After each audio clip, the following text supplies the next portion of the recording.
Salud, el ciclo radial de la Sociedad Argentina de Periodismo Médico. En la conducción, Guillermo Moschino. En la producción, Florencia Moschino.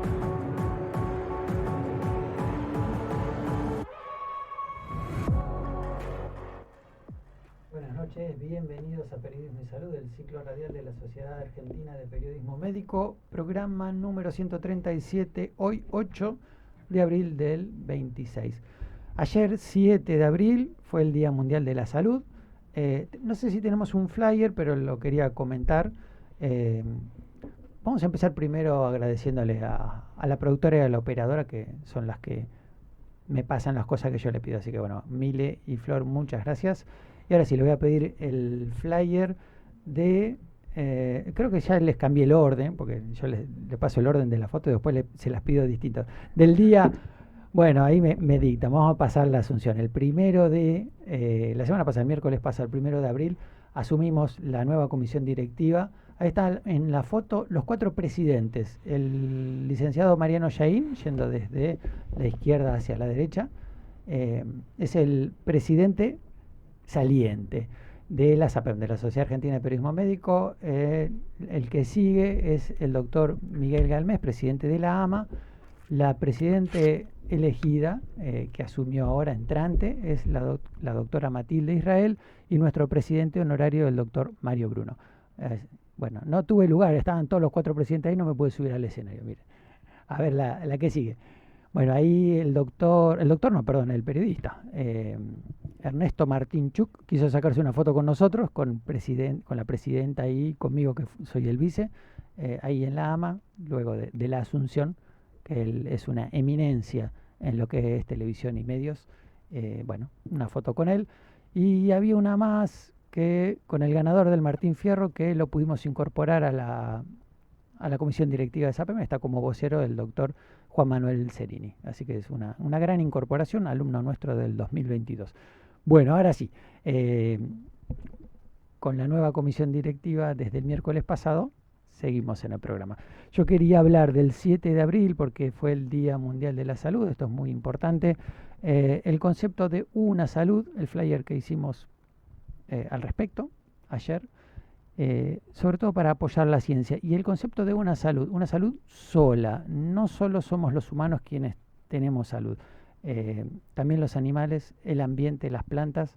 Y hay una comisión interacadémica en Argentina que sigue este lema, ¿no?, de una salud, y está integrado por la Comisión Nacional por la Academia Nacional de Medicina, la de Farmacia y Bioquímica, la de Veterinaria y Agronomía, la Universidad Joven, bueno, y unas cuantas más. Y hablando de esto, el doctor Jorge Neira, que es un invitado frecuente nuestro, el 16 de abril va a asumir como presidente, así que un saludo a Jorge Neira.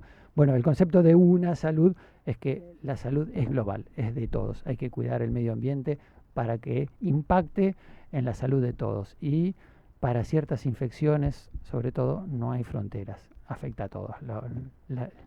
Ya lo han visto con el COVID.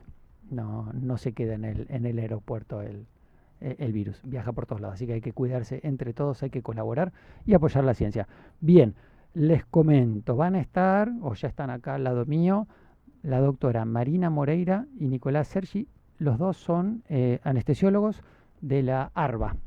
Siempre digo mal, es Asociación de Anestesia, Analgesia y Reanimación. A veces me sale resucitación.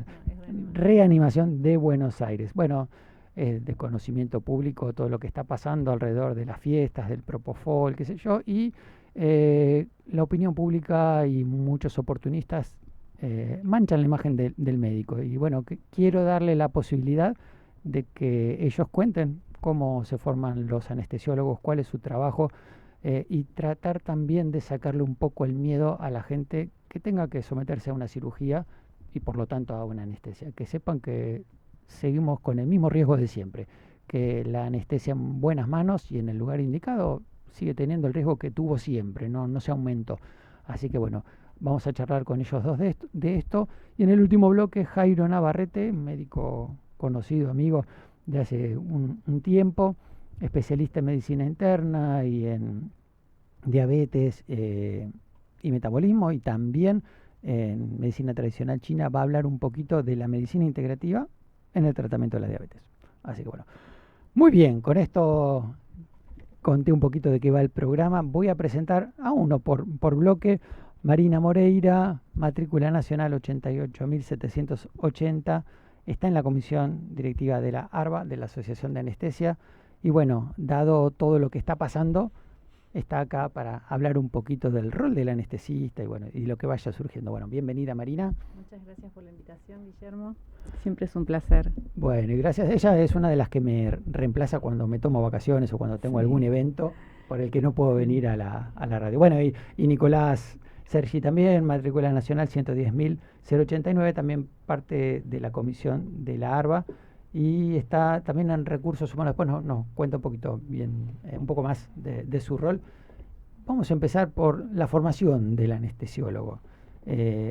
Primero, contemos que es un médico recibido, que ya puede ejercer, sí, antes de empezar a formarse como anestesiólogo. Y ahí cae en las manos de ustedes. ¿Y qué pasa?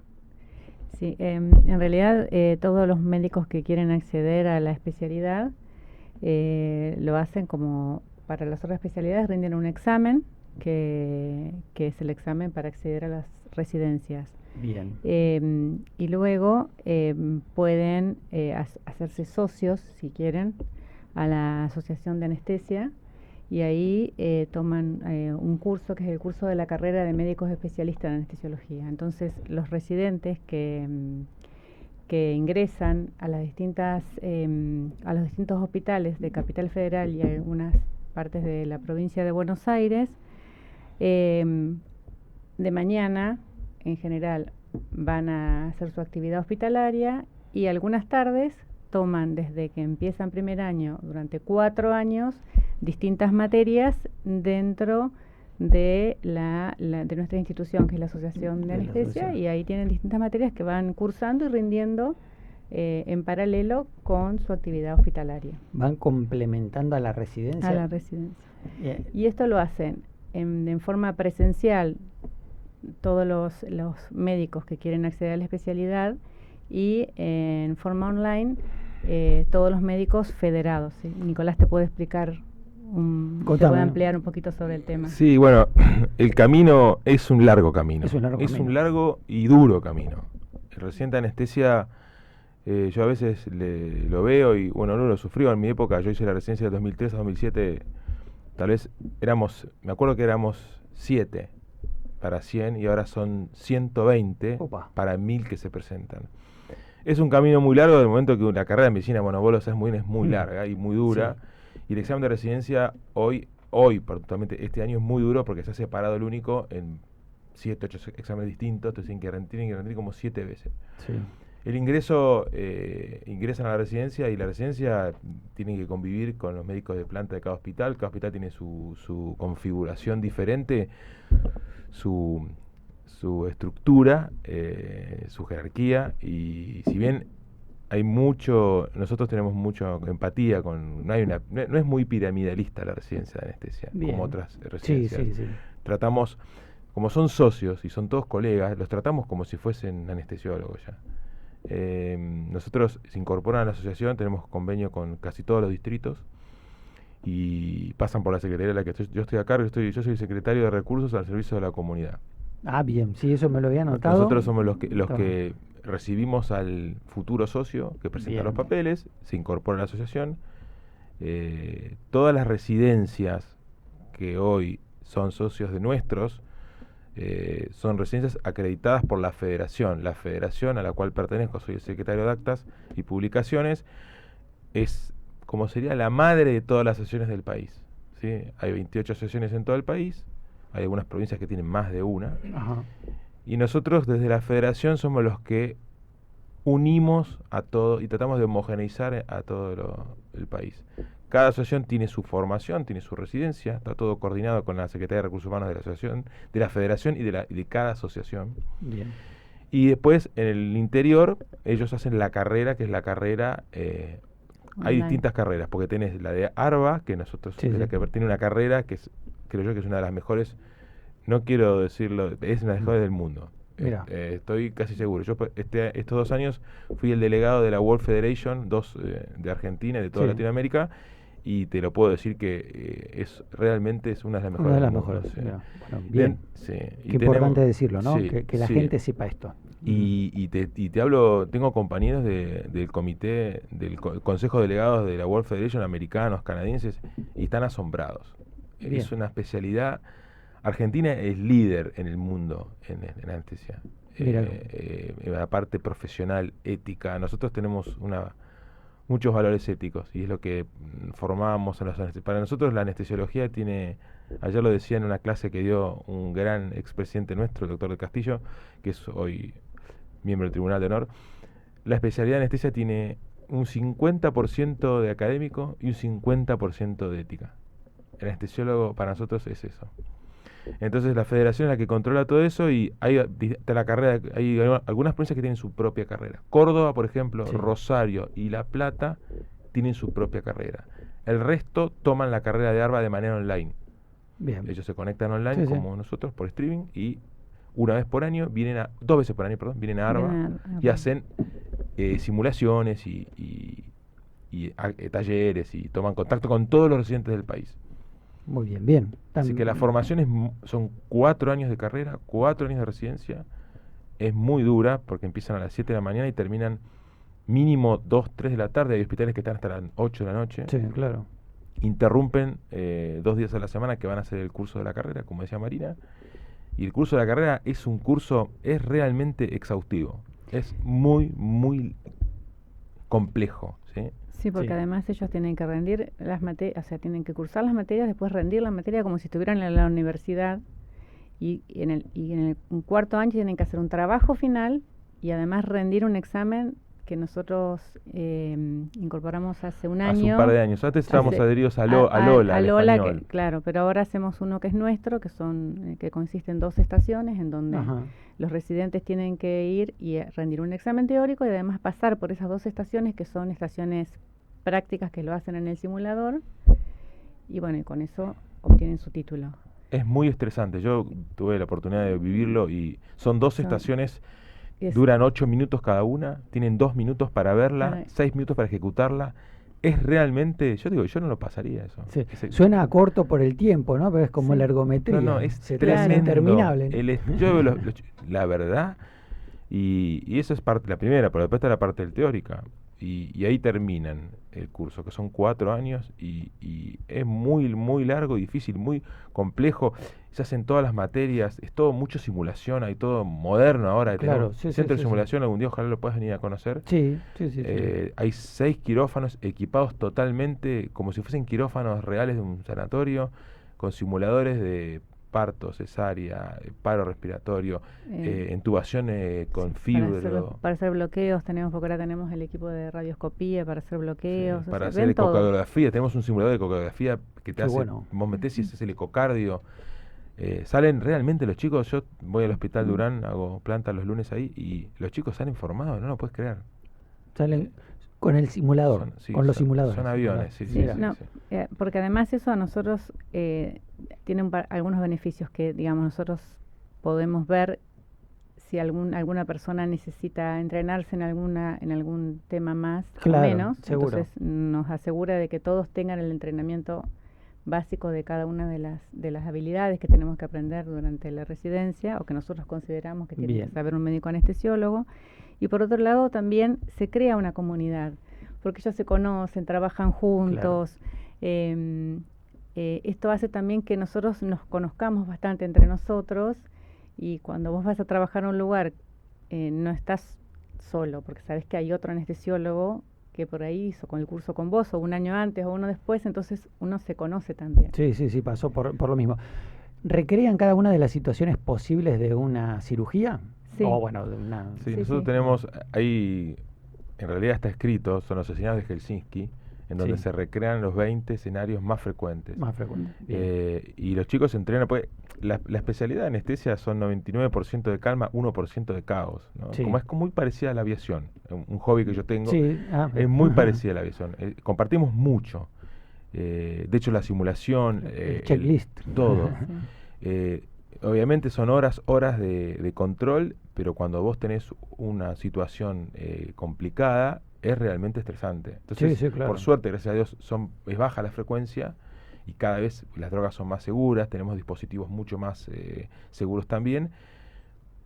Cada vez son menos frecuentes, pero tenés que estar entrenado, ¿sí? Claro, Diabetes tal cual. ficultosa, Sí, sí, hipertensión sí. maligna, alergia al látex, hay un montón de situaciones que Sí, tenés que sí, sí, vivir, hemorragia masiva, desprendimiento de placenta, bueno, todas esas Sí. son las cosas de las cuales estamos entrenados con simulación. Con simulación, y tenés que resolver rápido. Sí, Está además bien, tenemos- depende del cirujano, ¿no? Claro, pero inclusive- uno tiene que prepararlo como para que el cirujano Claro. actúe. Sí, inclusive se hicieron unas guías de emergencia y se hacen entrenamientos de equipos quirúrgicos para Bien. cuando tienen alguna emergencia, el paro cardiorrespiratorio, hemorragias y demás. En general hay grupos que vienen y se entrenan para poder trabajar en equipo bueno. en cualquier emergencia. Sí, me imagino, qué sé yo, politraumatizados, desprendimiento de placenta, Sí. un ectópico. Y el centro de simulación hoy no solo funciona, pues yo te dije el 30%, después el centro de simulación funciona para los médicos especialistas, Claro. que ellos se hacen actividades para ellos, con pequeños ejercicios, se juntan en grupos hospitalarios y van ahí a hacer tal o cual cosa. El centro de simulación, que es el CIFA, funciona mucho para los especialistas. A pesar que el residente, una vez que termina, después cada 5 años tiene que certificar su título. Bien. Para nosotros es obligatorio, o sea, no hay una ley de Sí. especialistas, sabemos muy bien, pero de la federación la FAR, en el año 2023, en la asamblea de delegados de la FAR, dispuso que a partir de los egresados de ese año, cada asociación tiene obligación de que certifiquen y recertifiquen cada 5 años. Y eso implica juntar, y la grilla de recertificación en la cual trabajó la doctora Nancy Biondini, que es compañera nuestra en la comisión directiva, es realmente espectacular. Ahí está dividido en parte institucional, parte académica, parte práctica, tiene que hacer la sociedad de Helsinki. Realmente el anestesiólogo está muy bien formado, está muy bien preparado para cada una de las situaciones de emergencia que pudiera vivir. Sí. Bien, está bien capacitado, está bien formado. Tratando de decirle a la gente que no le tenga miedo a la anestesia, más que antes en todo caso. Siempre lo que asusta es la cirugía, no sé si tanto la anestesia o ambas cosas. Ustedes tienen una entrevista ya en lo laboral, ¿no? Sí. Como anestesiólogos, ustedes tienen una entrevista previa. Sí, nosotros hacemos antes de entrar al quirófano. Bien. Conocemos a nuestros pacientes, nos presentamos y hacemos una entrevista en donde evaluamos, los antecedentes previos que tenga el paciente de cirugías previas que haya tenido algún inconveniente, los antecedentes, el peso, la edad, la altura, las enfermedades previas que las haya tenido, alergias. las alergias, porque la idea es individualizar de la mejor forma, de la mejor forma posible la anestesia para ese paciente y para ese tipo de cirugía. Sí, a mí me pasa que a veces ¿no? veo pacientes en el prequirúrgico y me dicen, ¿me van a dormir todo? ¿Me van a poner? Y digo, lo va a decidir el anestesiólogo. Claro. En muchos hospitales, lo que dice Marina es cierto, en clínicas más chicas, pero hospitales de públicos, como el Durán, el Ramos Mejía, el Fernández, y hospitales de comunidad italiano y británico, hay un consultorio de anestesia donde lo ven unos días antes y van canalizando y conduciendo al paciente por si tiene que reevaluar algún tipo de estudio. Y además de lo que dice Marina, el primer contacto que tiene el anestesiólogo es en el consultorio. Bien. Y es muy importante, no solo por la parte de antecedentes médicas, sino la parte humana, porque el paciente no sabe qué es la anestesia. Muchos piensan que ni somos médicos. Entonces, bueno, ahí les contamos que es somos el médicos. primer contacto con el paciente, en donde uno tranquiliza al paciente y primero se presenta, le dice quién es, si por casualidad no va a estar uno, porque tal vez al consultorio le hace otro médico y el procedimiento lo hace otro, pero el paciente se lleva una tranquilidad porque toma contacto con el anestesiólogo y creo que es lo más importante porque está demostrado científicamente que el estrés cuando ingresan a quirófano, el estrés que trae un paciente repercute hemodinámicamente. Claro que sí. En realidad los trabajos dicen que una evaluación preanestésica en donde el paciente comprenda lo que le van a hacer y disminuya su ansiedad, se adhiere mucho más a las instrucciones posoperatorias y mejora el posoperatorio. Y compartís sí. con el paciente. Si bien, yo si vos te vas a hacer, vamos a suponer una hernia inguinal. Bien. La hernia inguinal puede tener dos tipos de anestesia, una anestesia neuroaxial o una anestesia general. Y vos tal vez no querés hacerte anestesia general. Entonces, y a mí me gusta hacerte anestesia general porque el cirujano le gusta tal. Entonces, yo voy a escucharte, voy a escuchar tu proposición y yo voy a intentar, no convencerte, pero llevarte a donde yo quiero ir. Seguro. Y que te vayas tranquilo, no que te diga, no, mira, cómo era. Vos Yo te soy vas el a hacer la médico general porque y es lo que yo digo y lo tal que cual. estudié. No. No. ¿Por qué te quieres no, tengo miedo a dormirme? Bueno, yo te explico y tratamos de juntos llegar, obviamente, a donde yo quiero ir. Sí, lógico. Pero te llevo para que vos entres tranquilo, no que sea una decisión unánime. Tiene Sí. que ser consensuada la anestesia. Obviamente Bien. dirigida, pero consensuada. Bueno, el premio que nosotros ganamos se llama afectivo efectivo, es una modalidad de atención, afectivo efectivo, Claro. que tiene que ver con eso, con poner al paciente en el centro de la toma de decisiones, que consensúe, que participe de las decisiones. Es eso. Aparte, digo, he escuchado gente que dice, ¿en las manos de quién estamos? Bueno, justamente, tenés la entrevista previa, vas a ver en manos de quién estás, te va a explicar de qué se trata, va a tratar de decidir en conjunto con vos qué anestesia es la conveniente. Por supuesto que ustedes tienen más información y le van a poder argumentar por qué conviene una y no otra. Además, en general nosotros no trabajamos solos, trabajamos en equipo con el cirujano. Claro. Entonces, muchas veces se puede elegir anestesia regional, anestesia general, pero tal vez el cirujano prefiere, por algún motivo en particular, un tipo de anestesia. Sí, para poder maniobrar entonces, mejor, ¿no? Que tenga mejor la campo. primera conversación la tenemos sí. con el cirujano y entonces después con toda la información del paciente, del cirujano, el tipo de cirugía, ahí se hace la entrevista preanestésica y se busca el ideal o lo más cercano al ideal para esa persona. Bien. Esto es en algo programado. Y en la urgencia.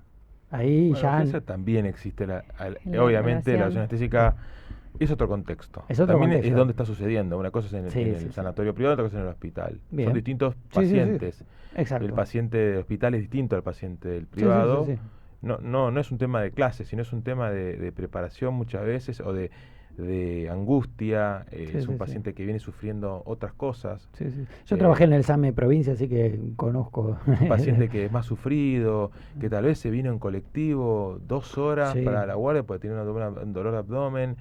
Entonces son distintos contextos, pero igual el tratamiento es el mismo. Uno se acerca al paciente y trata de tranquilizarlo y obviamente son distintos tipos de dirigimiento hacia donde quiere ir porque hay otro tipo de urgencia, ¿no? Tal cual, si es una urgencia, a veces ni siquiera están conscientes como para entender. Como para poder elegir o entender.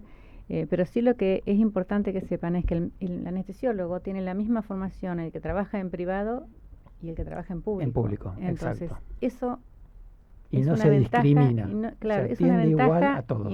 increíble, porque el mismo anestesiólogo que hoy está en un sanatorio privado, mañana va a un hospital público. Entonces, la verdad que dentro de la especialidad, eso para nosotros es un gran logro.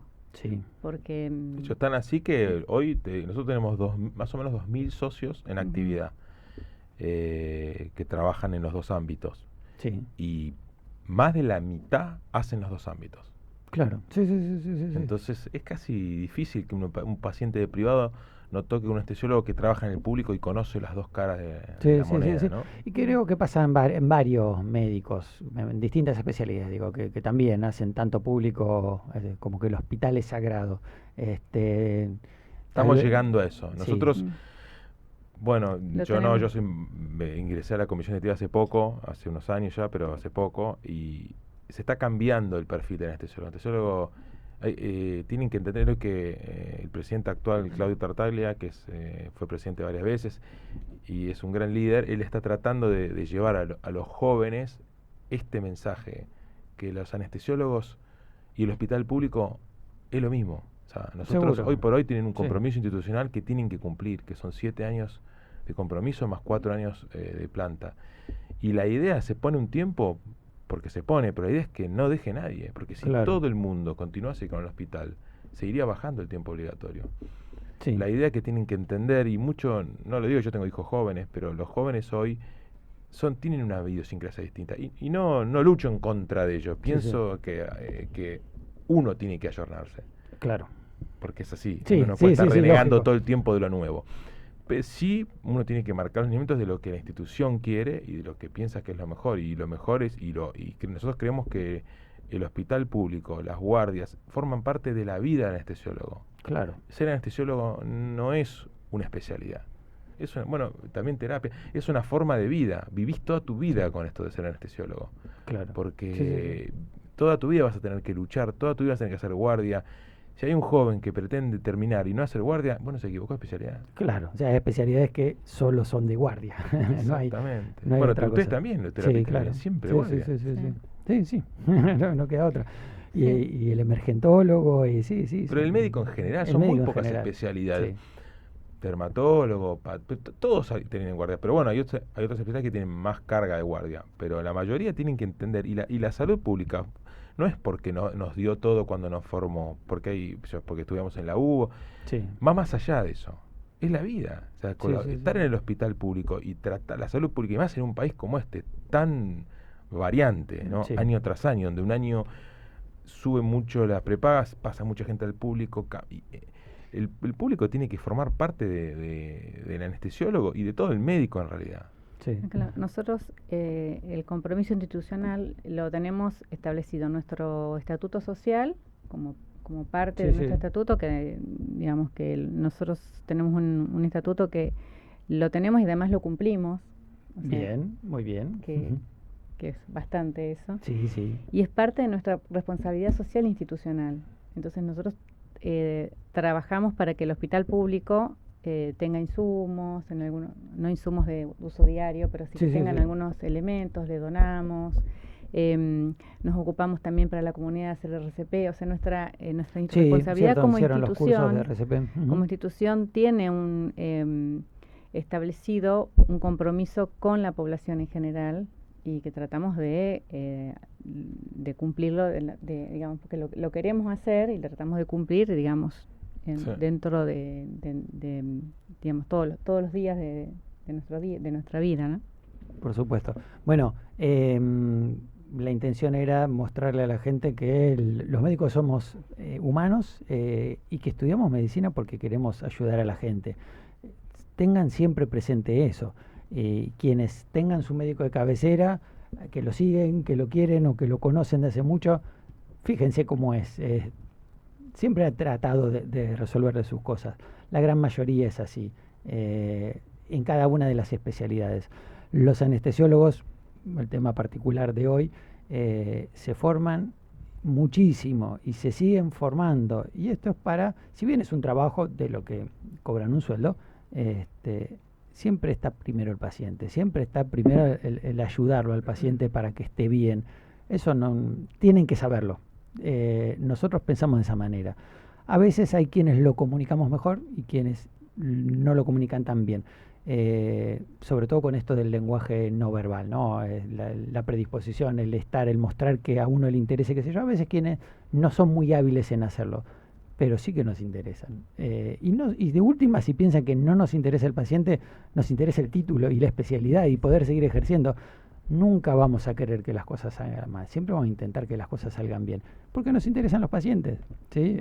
A nadie le gusta tener, no sé, una lista de pacientes a los que le ha ido mal. No es así. Así que bueno, por eso los hemos invitado a Marina y a Nicolás para que charlen un poquito de la formación. Y vamos a hacer una cosa, vamos a hacer una tanda, después vamos a hablar un poquito de las drogas, que usan ustedes, qué seguridad tienen, como también para que la gente sepa. Y cómo se maneja, que si hay una droga, hay una droga que es muy insegura, no se usa. Ya están todas estudiadas. Las que están aprobadas porque se pueden usar en el lugar adecuado, bajo el mando de quien corresponde. Bueno, nos vamos a una tanda y volvemos. SMIVA, Sociedad de Medicina Interna de Buenos Aires.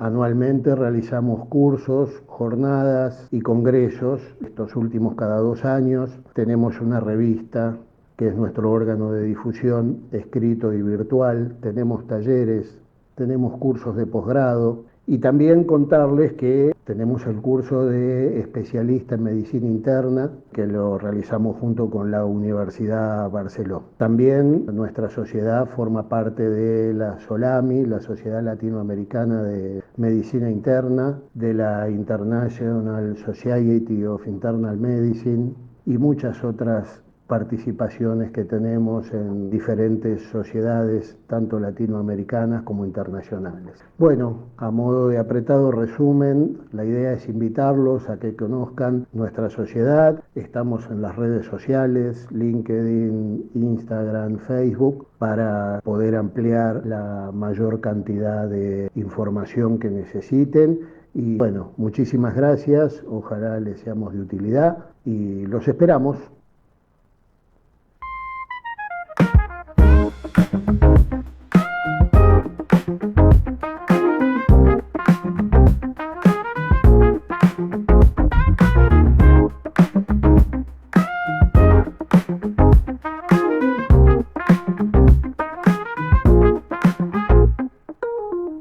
Muy bien, continuamos en Periodismo y Salud, el ciclo radial de la Sociedad Argentina de Periodismo Médico, bloque número 2. Continuamos con Marina Moreira y Nicolás Sergi, ambos anestesiólogos de la ARBA.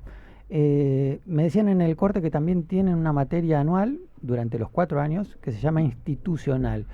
¿De qué trata esto, Marina, Nicolás? Bueno, la materia institucional es una materia que tiene unos años ya, que el coordinador es Claudio Tartaglia, y participamos casi todos los miembros de comisión directiva. Bien. Y consta de 4 clases teóricas y un taller que se hace todos los años, a cada año, primero, segundo, tercero y cuarto, donde se hacen muchas actividades. Una de ellas es, bueno, Marina lo puede contar mejor, la comunicación. Yo hablo de recursos humanos, hablo del hospital público, pero lo importante que está conectado con lo que hablamos antes es que se trabaja mucho en la parte humana, en lo humano, claro. En las habilidades blandas, ¿no? En Bien. segunda víctima, en cómo tratar a los pacientes, en cómo reaccionar. La parte legal también se les da parte legal, qué pasa si dejo una guardia, qué pasa si me niego a ser un paciente, claro. qué pasa si un paciente se niega a que le transfunda. O sea, hay miembros de comisión directiva que son peritos, claro. y están realmente las materias muy completas, y tratamos de formar anestesiólogo no solo en la parte académica, sino en la parte de habilidades blandas, que es lo que más nos importa en realidad. Claro, Bien. porque son médicos en formación, o sea, médicos que se van a ser especialistas, y la idea es que ellos se puedan comunicar con todo el equipo quirúrgico y con sus pacientes de la forma más adecuada, sobre todo cuando tienen situaciones difíciles de resolver, claro. o cuando tienen que decir algo que la otra persona no quiere escuchar. Exacto, dar malas noticias, ¿no? Malas noticias, o difíciles de hecho, hay un taller de malas noticias. Claro. Mira, bueno, ayer me tocó a mí dar una clase. O también cuando vos tenés que consensuar con el cirujano algo que no se puede hacer en ese paciente, claro, o en ese momento, o porque y digamos, nosotros los entrenamos para que ellos puedan hablar en forma directa y en un tono de voz adecuado, y que claro, puedan llegar a tener una conversación y que lleguen a un objetivo en común. Sí. También les hacemos algún taller a veces para que puedan decir, este taller a mí me encanta porque lo armamos y sale siempre muy lindo, que es que puedan decir los términos que los pacientes no entienden. Hay una lista de términos. Sí, un montón, claro. Por ejemplo, aspiración no entiende ninguno. Seguro. Que lo puedan decir de una manera que el paciente entienda. Bueno, eso, ¿no? Entonces, sin tecnicismos. Claro, hay que hablar sin exactamente. tecnicismos. Y se refuerza esto. Nosotros tenemos 2 encuentros de residentes por año. Un encuentro lo hace ARBA con sus 450 residentes, que ahora va a ser en mayo. Y ese encuentro se trabaja esto de manera muy, muy práctica. Inclusive se dan charlas con coach. Y después tenemos un encuentro igual, anual, de todos los residentes del país, que va variando, ¿sí? Este año el año pasado fue en San Juan, fue en Misiones, fue en Bariloche, y donde todos los residentes van ahí y hacen lo mismo un par de días, y ahí donde se termina de homogeneizar toda la masa de residentes del país, y donde se trabaja esto mucho, mucho y muy fuerte, la parte blanda, la parte de trato con el paciente, la parte de comunicación, la parte de comunidad, de entregas a la comunidad, que es lo que queremos reforzar. Bien, habías dicho antes segunda víctima. Este concepto reforzando lo que decía yo antes, que nos interesan los pacientes y qué sé yo, a tal punto que hay algo que para cuando hay un evento adverso, nosotros también lo sufrimos tanto que se nos menciona como segunda víctima. Sí. Cuando se nos adjudica un evento adverso, nosotros somos la segunda víctima. Así que miren qué importante será para nosotros un evento adverso, algo que ha salido mal, que somos víctimas, que está descrito de esa manera. Muchos de los que sufren como víctima, como segunda víctima, dejan la carrera y algunos hasta se han suicidado. Tenemos nosotros una red de contención. Qué bueno. La Mutual, la anestesiólogos, que forma es un parte.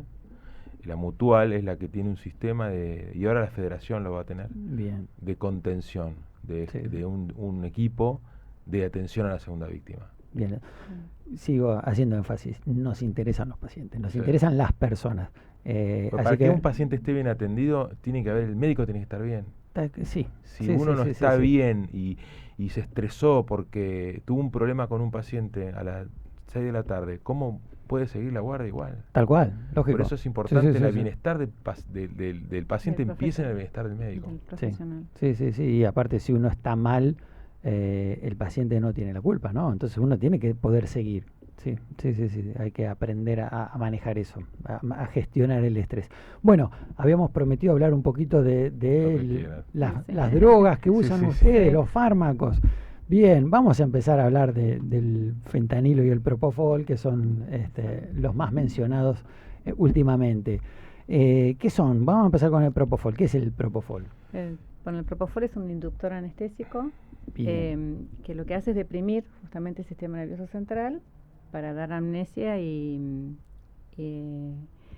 paciente y ¿Te duerme? Te duerme. Es un hipnótico muy fuerte que lo que hace actúa en un canal de GABA, que es un canal, el neurotransmisor inhibitorio más importante del cerebro, que deja que entre cloro al cerebro y ese cloro aplasta todas las neuronas. Y bueno, es una droga que el tiempo que tarda codo-cerebro te duerme totalmente. Te duerme, mira, es muy rápida. Claro, es muy rápida. Y dura más o menos 3 minutos, 4 minutos. Pero como sabemos, viste que yo siempre digo, las drogas tienen un nombre y un apellido. El nombre es la droga y el apellido es la dosis. Exacto. Porque el propofol a dosis bajas es un sedante y a dosis altas es un hipnótico que tal vez ni deprime la zona reticular del bulbo, que es la que mantiene la respiración, pero a dosis altas puede deprimir la respiración y hacer lo que se llama una apnea, que es la respiración, falta de respiración, en donde el anestesiólogo actúa asistiendo a la respiración con un ambú o con una máscara codo-bolsa. Era la pregunta siguiente: ¿qué pasa si por el motivo que fuera, no porque le administraron mal la dosis, sino porque para ese paciente totalmente, responde más? ¿Qué hace el anestesiólogo? Bueno, hay que asistirlo. Asiste. ¿Y cuánto tiempo necesita asistirlo? Porque tiene una vida media muy corta. 3 minutos. 3 minutos. Depende de las dosis, por ejemplo, en una endoscopía, que el paciente generalmente no entra en apnea, se va administrando el propofol de manera continua, controlando que esté inconsciente pero que respire. En cambio, en una cirugía donde vos tenés que acceder a la vía aérea por alguna razón, se le hace una dosis depresora y el anestesiólogo asiste la vía aérea con una máscara, con una bolsa autoinflable o con una intubación orotraqueal o un dispositivo supraglótico para asistir la respiración de manera mecánica después, ¿sí? Muy bien. Lo que uno necesite, se va manteniendo la hipnosis con el mismo propofol o con algún inhalatorio hasta que termina la anestesia y uno cierra todo, digamos, y el paciente se despierta. Se metaboliza y se despierta. El propofol no tiene casi acumulación. No, es rápido. No, tiene un buen despertar, dicen también, ¿no? Y con esta amnesia que contaban. Que también está relacionado porque aparentemente dentro del mecanismo de acción también modula dopamina y serotonina. Entonces la liberación te da esa sensación de bienestar. Mira, por ahí venía la cosa. Muy bien. Esa también es uno de los mecanismos por los cuales sería esa sensación de bienestar cuando el paciente se despierta. Bien. Pero cuando termina la cirugía y se despierta el paciente, no pide más propofol. No. No genera esa sensación. No genera adicción. Bien, No genera adicción química. perfecto. No se van No. todos los posquirúrgicos adictos al propofol. O sea, no genera... Si no seríamos la gran mayoría adictos a Hay mucha a los medicación que anestésicos. genera tolerancia, pero es una tolerancia Sí. no solo psicológica, sino una tolerancia Física. fisiológica. Claro. O sea, un downgrade de receptores, que ya Sí, sabemos sí, bien cómo sí. es, tal vez explicarlo a la población que no es médica no hace falta, pero por ejemplo, los opiáceos generan una tolerancia Claro. y una dependencia. El propofol no. El propofol no. Bueno, hablando de opiáceos, ¿qué es el fentanilo o cómo actúa? Bueno, el fentanilo o es un por- opiáceo. Es 100 veces más potente que la morfina, actúa sobre el canal MU, Sí. receptor MU, y produce una analgesia muy 100 veces más potente que la morfina. Bien. Y se usa como analgésico. Se usa como Se usa como analgésico. Sí, también analgésico. es de Bien. vida media corta y también se elimina, prácticamente no se acumula y se elimina de Bien. forma rápida. O sea, Obviamente a baja dosis es un analgésico, a altas dosis te puede dar puede- una depresión respiratoria. de hecho Sí, claro. el efecto adverso principal de los opioides es la depresión respiratoria. La depresión. Bueno, en terapia usamos Mucho fentanilo, fentanilo, sí. lógico, el paciente que está ventilado, que tiene un tubo endotraqueal, está con... Para nosotros es el analgésico por excelencia. es el analgésico, sí. ¿Qué más usan? Además de... Bueno, el remifentanilo, El Remi. que es Que es la más- versión moderna del fentanilo, es una droga que va generalmente titulada con una bomba de infusión, en donde uno pone la dosis, y es un analgésico muy potente que cuando uno corta, que no se metaboliza ni por el hígado ni por ningún lado, la droga se metaboliza por las esterasas plasmáticas y automáticamente a los 10 minutos de cortarlo el paciente no tiene más remifentanilo en la sangre. Bien, es bastante rápido. Y después relajantes musculares, ¿no? En el Claro, caso de que es hagan para- falta. Claro, Bien. porque es una de la otra pata que tenemos que relajar al paciente para que el cirujano pueda operar tranquilo y poder hacerle la ventilación asistida. Bien. Midazolam, A veces usamos midazolam para darle amnesia al paciente y que tengan esa sensación de que no recuerdan nada, que también hay que explicarle al paciente que le va a pasar Claro, esto, sí, porque cuando bien. se despierta, o sea, ellos se despiertan en la sala de operaciones, pero se dan cuenta de que están despiertos en la sala de recuperación, claro. Sí. porque no se acuerdan. Bien. Eso se llama amnesia. Nos vamos quedando sin tiempo, así que no vamos Sí. a pasar por todos, pero sí tienen antídotos también, ¿no? Para despertar. El que más usamos es para revertir las benzodiazepinas Bien. y cuando es necesario revertimos los opioides. Bien. Para las benzodiazepinas uno que se llama flumazenil El flumazenil, sí. y para los opioides es uno que se llama naloxona. Naloxona. ¿Le dan cafeína? A veces se puso A veces cafeína. se puede A usar, veces- pero bueno, no. Depende del bueno, paciente. claro. Depende. En general. No sé, porque lo veo en las historias clínicas a Sí. veces y por eso Así. estaba... El propofol no tiene un reversor específico. Pero termina de actuar en 3 en minutos. minutos. Así que... Pero De hecho, el propofol está configurado junto al remifentanilo para poder infundirlo del tiempo que haga falta Claro. sin generar acumulación. Buenísimo. ¿Te acordás de la vida, 4 vidas medias, de Sí, sí, fármacos? sí, Bueno, sí. el propofol, no, a diferencia del tiopental, su hermano mayor, que dejamos de usar ya casi, Sí. que sí tenía mucha acumulación, el propofol no tiene No acumulación. tiene acumulación. No. Así que dejamos de infundirlo, a los 3 minutos está despierto el paciente. Sí. Más o menos. Sí. Está Ah, bien. es un poco más complejo, pero... Sí, bueno, pero... Nosotros tenemos ahora el BIS, que es el monitor neuronal, Ajá. donde vos analizás el estado de conciencia del paciente Bien. objetivamente, algo que antes se hacía más subjetivamente por estados hemodinámicos o por las pupilas o por los estados de estrabismo, hoy se hace objetivamente con el BIS. Se sabe dónde está el paciente. Mira Claro. qué bien. Es tan seguro hoy por hoy, con la bomba de infusión, las máquinas de anestesia, el BIS, y el BIS, uno dice el BIS, lo tiene, no, el BIS, hoy hay BIS en todos los hospitales públicos. Qué bueno. ARBA le donó, los socios de ARBA donaron a todos los hospitales públicos el equipo de BIS, para que todos los residentes se formen con esta tecnología y no sea exclusivamente de los hospitales privados. Bien. Y que los pacientes Para- que van al hospital público, hoy un hospital público tiene casi o mejor equipamiento que muchos lugares privados. Mira qué bien. Bueno, igualdad para todos, ¿no? Ujú. Equidad.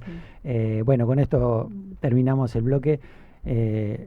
Los anestesiólogos son médicos que les interesan sus pacientes, muy formados, evaluados constantemente y aprendiendo también, o han aprendido también habilidades blandas, ¿no? Esto de comunicar y para que el paciente se sienta más contenido y entienda mejor y pueda participar de la decisión de qué tipo de anestesia va a recibir.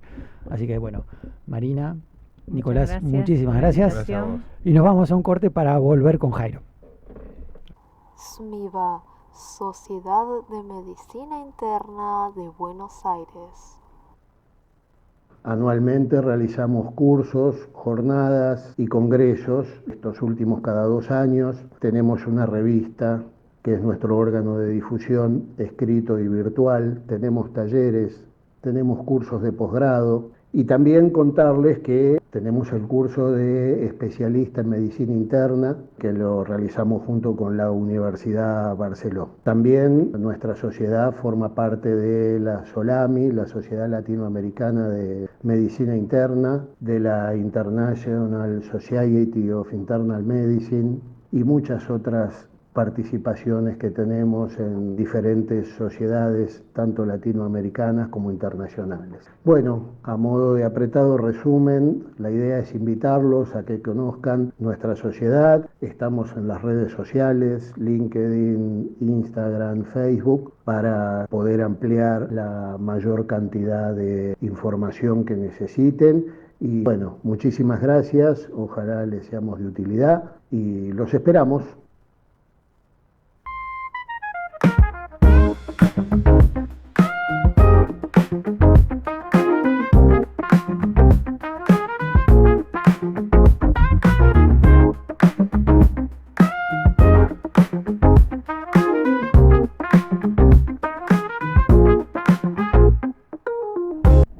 Continuamos en Periodismo y Salud, bloque número 3. Esta vez vamos a estar hablando con Jairo Navarrete, matrícula nacional 179.675, especialista en medicina interna, posgraduado en diabetes y metabolismo en la UCA, formado en medicina tradicional china por la Sociedad Argentina de Acupuntura y también en la Universidad de Favaloro. Salud ocupacional, marketing, auditoría, coach ontológico y muchas cosas más. Bueno, el tema de hoy que habíamos elegido es diabetes y medicina integrativa. Como queda poco tiempo, Jairo, decí todo lo que puedas decir al respecto. Ok, gracias. Buenas noches. Buenas noches. A los panelistas. Nuevamente, doctor Guillermo, gracias por la invitación. Y bueno, al público, que gracias por estar en esta audiencia y que creo que le podemos hacer un aporte a la salud que tanto necesitamos, concatenando esta información con los panelistas, dado que la medicina es única y buscamos el bienestar de las personas. Bueno, básicamente lo que queremos presentar es que hoy día la diabetes como tal ha cambiado en su manejo de manera básicamente un giro de 180 grados. Bien. Hace unos 15 años las sociedades científicas y las guías americanas pues prácticamente a un paciente le dan un diagnóstico de diabetes y prácticamente era un diagnóstico condenatorio. Hoy día podemos decir que hay un grupo de pacientes que se están restaurando de la diabetes, es decir, la podemos ir curando. Bien. Obviamente esto depende de muchos factores, pero hoy con certeza podemos decir que la diabetes tipo 2 ha ido revertiéndose. Aclaro a los oyentes que la diabetes tipo 2. La tipo 2 es la que no depende de la insulina, digamos. Sí, es básicamente un fenómeno de insulinoresistencia generado por diversos factores y está asociado básicamente con una secreción mínima de insulina o disminuida. Claro. Y generalmente por fenómenos inflamatorios de bajo grado que hacen que el paciente no pueda utilizar muy bien su insulina y desencadena obviamente una elevación de las cifras. O sea, es un paciente que tiene insulina, pero tiene mal los receptores, claro, básicamente. Está, digámoslo, tiene, pero no puede entrar. No logra, claro. Tiene dinero, pero no lo puede gastar para que los oyentes algo así, lo entiendan. mira vos. Bien. Bueno, y la medicina integrativa, o sea, aparte del tratamiento tradicional, ¿no? Sí. Bueno, esto nace hace ya un par de años cuando empiezan a haber varios modelos, sobre todo de estudios alemanes. Ellos fueron los pioneros en empezar a tratar de dar otra orientación y otra visión al tratamiento de la diabetes. Ya en el siglo pasado, en los años 1700, 1800, con la los descubrimientos de la homeopatía por el doctor Samuel Hahnemann, y mucho más reciente, en el año 1950, 40, o sea, con el doctor Hans Reckenweck, pues se crean unos modelos de explicación del cómo se producen las enfermedades, y esta medicina integrativa y bioreguladora lo que busca es disminuir esa inflamación crónica de bajo grado que persiste en muchas enfermedades, no solo en la diabetes, sino en las enfermedades crónicas como la hipertensión, algunas enfermedades autoinmunitarias, y buscan, digámoslo, tratar de restaurar ese equilibrio, digámoslo, hemostásico celular.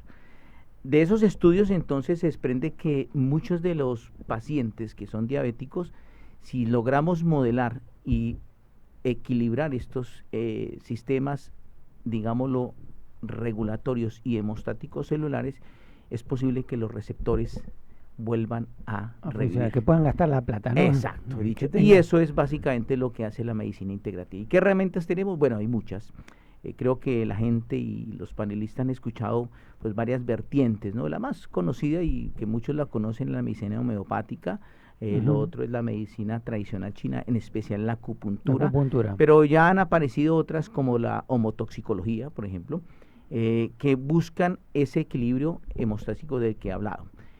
Cuando ubicamos al paciente en un escenario de posibilidad de revertir, ya no es solo la dieta, sino es tratar de, con unas medidas terapéuticas, tratar de equilibrar estas alteraciones para llevarlo a la restauración de su salud. Y eso es básicamente lo que yo trato de hacer con los pacientes. Y pues obviamente los resultados son maravillosos, porque gran cantidad de pacientes que han tenido insulina durante 10, 12 años, hoy día prácticamente están con metformina.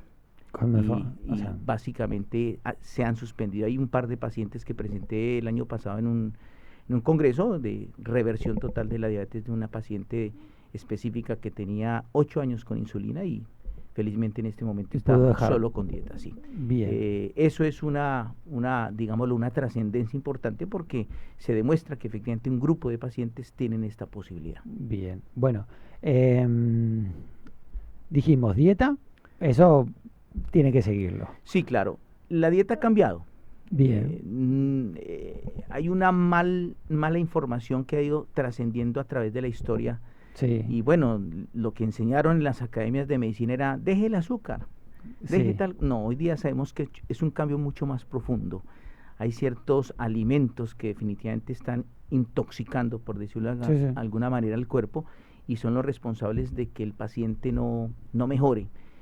A veces nos enseñaron en la academia hace muchos años que, bueno, era solo verduras y fruta. Claro. Bueno, hoy día eso no es tan así. Hoy día sabemos que el exceso también de la fruta como tal en los pacientes diabéticos, aclaro, también tiene una repercusión en sus cifras de glicemia, y por eso muchos no mejoran. Entonces, este concepto nuevo de la dieta también se ha ido modelando a la luz de la medicina integrativa, ¿cómo no? Bien. ¿Actividad física? Tal cual. Hay que tener claro dos conceptos, ¿no? Una cosa es actividad física y otra la actividad deportiva. Ambas cosas son las que tenemos que unir. Bien. Actividad física es lo que, para los oyentes, es lo que hacemos normalmente. Sí, todo lo que gasta energía. Exacto. Sí. Y la actividad deportiva es una actividad de movimientos corporales que tiene un objetivo. En los pacientes diabéticos recomendamos no solo la parte cardiovascular, sino recomendamos también el ejercicio de fuerza. Bien. ¿Por qué? Porque la contracción muscular está demostrado que aumenta los receptores GLUT4, y esos son los más importantes para la captación de glucosa y por ende para disminuir los niveles de azúcar. Entonces, por eso no basta solo con hacer cardio en la caminadora, sino hay que hacer ejercicio de fuerza. A mis pacientes les recomiendo, como ya casi todos son de edad un poco avanzada, obviamente hacer algo de fuerza de manos con algunas mancuernillas, o algo de pilates para las personas que pueden hacerlo. Eso es la recomendación. Y otra cosa muy importante que se ha ido olvidando en la medicina convencional, por decirlo de alguna manera, y es evaluar los niveles de vitamina D. Bien. La vitamina D está implicada en casi muchos procesos biológicos. Antes, o en la academia nos habían enseñado que era una vitamina, hoy día realmente no lo sabemos, eso es una hormona. Es una hormona. Y tiene múltiples implicaciones en el sistema inmunitario, pero también es la llave de entrada para la insulina a las células. Así que el tomar los baños de sol de manera guiada por un médico y un profesional, Sí. también nos van a ayudar a restaurar esta parte. Veo en la consulta que la gran mayoría de los pacientes, de 10, 9 tienen una hipovitaminosis de vitamina D. Sí. He encontrado pacientes con niveles de 4. Sí. Así Sí, que sí, sí, sí. es uno de los grandes... Yo también, mira que no lo busco yo, pero dentro de los estudios que uno pide, pacientes internados, y también la gran mayoría están muy bajo de vitamina D. Total. Muy bajo de Total. vitamina D. Sí, sí, sí, sí. Bueno, eso entonces también ayuda. La dieta, bueno, ahí puede estar, ir a un nutricionista, a un médico, a un diabetólogo, a un médico integrista, no sé cómo se dice la especialidad, para que le regule eso, que haga actividad física. Me quedé también con que levantarse de la silla, hacer las sentadillas, Sí. también levantarse y sentarse, ¿verdad? Sí, cualquier También. actividad física Subir es la válida. escalera, Sí. todas cosas que hacen. Las mancuernas si las tienen, y si no, una lata de conserva, bueno, lo que sea, pero que hagan algo de fuerza, no más músculo, más receptores, Tal cual. para entrar a ese azúcar que está de más en la sangre a las células y bajarlo de la sangre. Total. Bien, gestión del estrés. Total. Hoy día sabemos que muchos de los componentes que llevan a los pacientes a tener una glicemia elevada, o sea, un difícil control de la enfermedad, es debido a una activación persistente del sistema simpático. Es decir, tienen el cortisol elevado. Eso es porque quizás tienen fenómenos de estrés, fenómenos de mucha actividad, y hacen que los pacientes en sí no controlen hasta sus emociones. Por eso la medicina integrativa busca eso. No es solo una cifra de glicemia, de Bien. glucosa, no es glucocéntrico, es mirar a la persona como ese ser humano, es mirar todo la parte emocional, la parte afectiva, su trabajo, su entorno, para poder intervenir en estas partes. Por eso lo que hacemos nosotros, lo que hago a título personal, es llevar a un paciente un programa que he bautizado Claro. como el de medicina restaurativa. Y eso es básicamente llevar a un paciente desde diversos escenarios complementarios, no solo con dieta, con fármacos, sino todo un estilo de vida, para que el paciente empiece a restaurar su salud y obviamente restaurarse la diabetes. Bien. Bueno, ¿dónde se te encuentra? ¿En redes? La gente con diabetes que quiere probar alguna cosa más, aparte de la medicación tradicional, ¿no? Ok, sí. ¿Cómo no? Me pueden encontrar en las redes sociales con el nombre de Diabecenter. Diabecenter, así tal bien. cual, en Instagram y en Facebook. Y para aquellos que quieren tener mi número telefónico, es el 11 38 63 75 22. Lo repito, 11 38 63 75 22. En las redes sociales van a encontrar todos los pacientes, van a encontrar varios posts, varios reels que yo coloco diariamente o en semana, donde doy algunos secretos y algunos tips que forman parte del programa de medicina restaurativa de Diabecenter. Perfecto. Bueno, así lo que no pudimos decir hoy acá por una cuestión de tiempo. A ver, dale, una. Vamos a dejarle una. A ver. Okay. Me puedo quedar hasta las 12, porque tengo un montón de preguntas para hacerte. Empezá vos con... No, tengo una que yo Cada uno y listo. Pues no. Hago una sola. Soy médico examinador náutico y hago muchos exámenes a pilotos. Y noto, si no tendría acceso a tantos exámenes. Y noto que los pilotos son muy deportistas en general. Noto que todas las glucemias, no todas, pero un 80% dan por arriba del valor normal. 109, 115, 114, 120, 108, 98. Lo noto. Entonces yo en un momento me planteo, digo, ¿será que están cambiando los reactivos? Pues no lo puedo creer, que están en 60, 70, 60, 80, están todos arriba de 100. Y es como normal ya. Sí, bueno, eso es un proceso fisiológico que tiene varias explicaciones. Depende del tipo de diabetes. Si es tipo 1, muchas veces los pacientes, cuando empiezan las fases iniciales del deporte, empieza a consumirse rápidamente el azúcar, y si vos mides, pues vas a encontrarla abajo. Eso pasa mucho en el paciente tipo 1, o sea, el que usa insulina. Por eso debemos ajustar la insulina y disminuir la dosis. Y es más, a ese tipo de paciente se le recomienda que inclusive consuma algún carbohidrato, porque probablemente cuando empiece su actividad física va a entrar en hipoglicemia. En el diabético tipo 2 la fisiología es un poco diferente. Lo que hace básicamente es presentar ese fenómeno porque desafortunadamente el receptor está bloqueado. y empieza el sistema simpático a actuar a través del cortisol y hace una gluconeogénesis, motivo por el cual las cifras de azúcar van a estar subiendo.